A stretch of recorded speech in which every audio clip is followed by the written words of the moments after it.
Okay, we are going. Hey everybody, welcome back.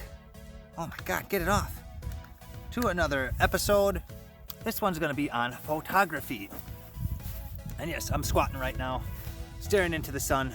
I know, lighting, all that stuff. Anyways, I'm gonna do a little photography lesson today on black and white photography.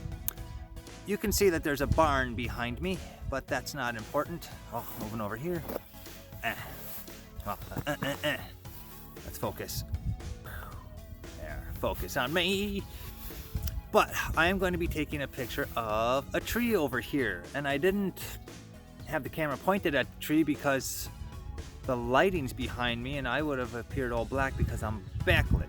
But anyways, regardless, sorry, another lesson you didn't need. This lesson is going to be on black and white photography. The fun thing about black and white photography is that you don't have all the pretty colors that are competing anymore. You're going to have black and white and shades of blacks and shades of whites. So your subject really has to be kind of special. A lot of times people see a photo and they're like, ooh, that's pretty colors. I like that. There's colors and I know what colors are. Well, with black and white photography, those colors go away. They don't come back, they go away. So you really need to know what your subject is going to be, and it has to be pretty dang interesting. In black and white photography, you need to have an interesting subject for sure, but you also have to pay attention to things such as lighting. So my biggest thing is lighting. So you see the lighting on my face. There's darks and there's lights because I'm in front of this tree I'm going to be taking a photo of, and it's casting shadows on my face. So if I was going to be taking a picture of my face right now, it would look pretty cool in black and white photography because my subject is not only myself, but essentially it's the lights on my face. There's dark over here, light over here, depending on when I move. Advice: don't take a picture in monochrome on your camera. If you do that, you don't get the colors back. It's like watching an old Three Stooges episode that was colorized. It's not the same. It's a lie. It's a lie. So you take a picture in color and you change it black and white. You can always take out the color, but you can't put it in very easily. Let's say that. You can always put color in, but it doesn't look natural.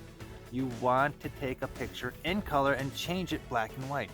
So when you're doing black and white photography, you have to put your brain in a black and white point of view.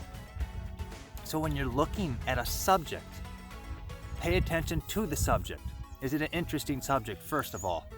Second tip I would probably give you is, how's the lighting situation? I'm doing this kind of lighting on my face on purpose.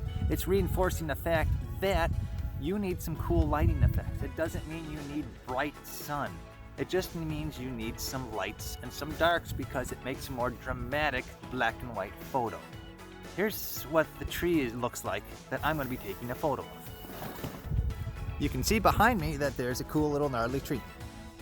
So I'm going to be taking a picture of that tree and changing it black and white. And then I'm going to be showing you what that's going to look like through the magic of television. Yeah. Hey, so here you go.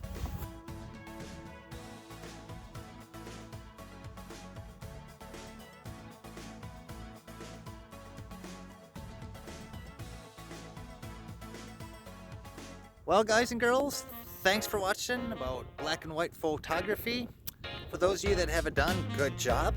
And for those of you that don't have it done, get it done. What are you waiting for? Lazy.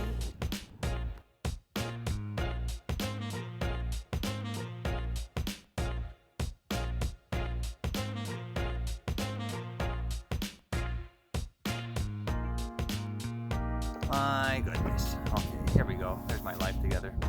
The color, the lights. Sorry, not the color.